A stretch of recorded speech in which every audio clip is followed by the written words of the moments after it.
Hey guys, I'm doing this video on Kribenses. They're an African cichlid and they're a dwarf variety. As you can see, I've got a few varieties here. I've got some albinos and some general common Kribs as well.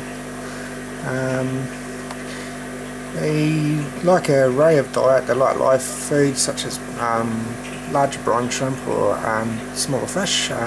Like real small fish. They can be held in a community tank. They're one of the few cichlids that can. Not many cichlids are kept in there. As you can see, I've got guppies and platies in here as well. Yeah, Kribs are one of the few, sort of like wrens. Yeah, they're not an oversized fish. I've got fish breeding in here too, like the guppies and the platies are breeding in here, and all my fly and stuff they're absolutely fine in here with them. And I've just given some of the fly here for you to show. And so they're left quite alone. As long as there's a bit of cover, a lot of plant cover, you should find that it'd be quite right. They're quite a lively fish. They can be kind of pushy. They do push other fish around, especially when it comes to feeding. They tend to dominate around the food, so it's always good to have like one area where you'll feed them and the other area you can sort of feed the other fish at the same time. I've never had any injuries or anything terrible like that. I mean, none of my guppies have had their fins nipped or anything. As you can see, the guppies here are in perfect health, no problems. Yeah, they're quite a nice addition. Yeah, they're a nice fish to keep. They get used to their owner. They're kind of like a lot of attention sometimes. They're not the dumbest fish in the world. They kind of know what a net is and things like that. So they know how to hide, and they know when they're feeding. They sort of get it all sort of bunched up and sort of come up to the top and everything. Yeah, so these guys, they also like a bit of a cave or something to hide in, because they refuge in there, and especially when they're mating. Now around mating time they'll flush up in a beautiful colour, kind of like this one is now. It's in mating colour.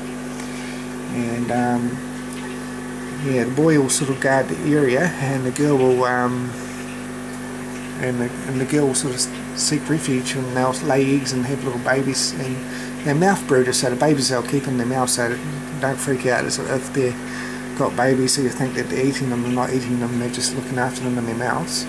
That's what they do naturally, and that's the only time you really have any problems. And as you can see, he's pushing everyone away because it's wanting to mate, and it hasn't got one at the moment, but it's saying I'm ready. And when it finds a mate, they'll find a refuge and they'll keep everything else away, and that's the time you all have problems. When they start to get a little bit more aggressive when they're mating. And yeah, so when they start to mate, they do have the signs.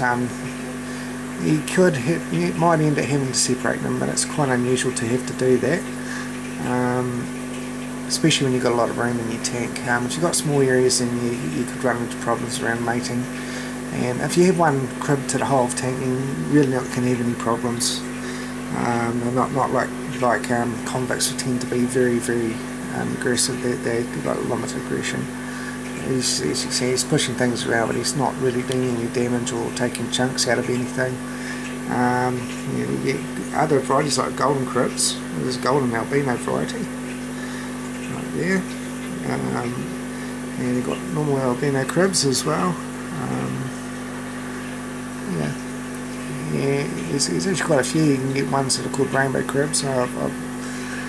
Yeah, so these guys are really good. They like a lot of cichlid foods you can buy in the store, like beet sort of stuff.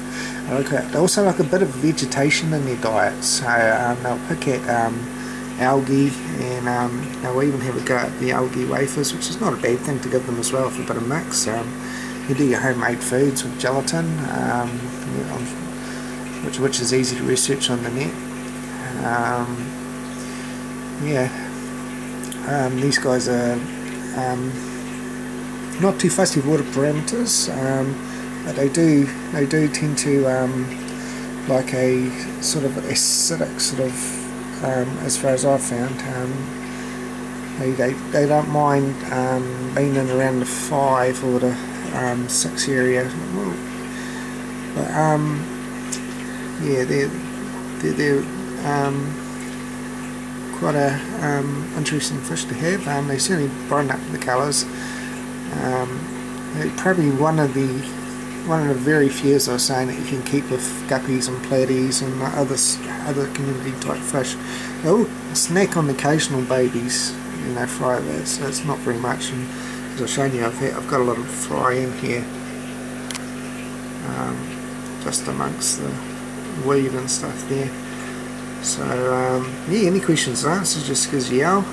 We'll be more than happy to give you advice. We do sell these from time to time, New Zealand only, of course.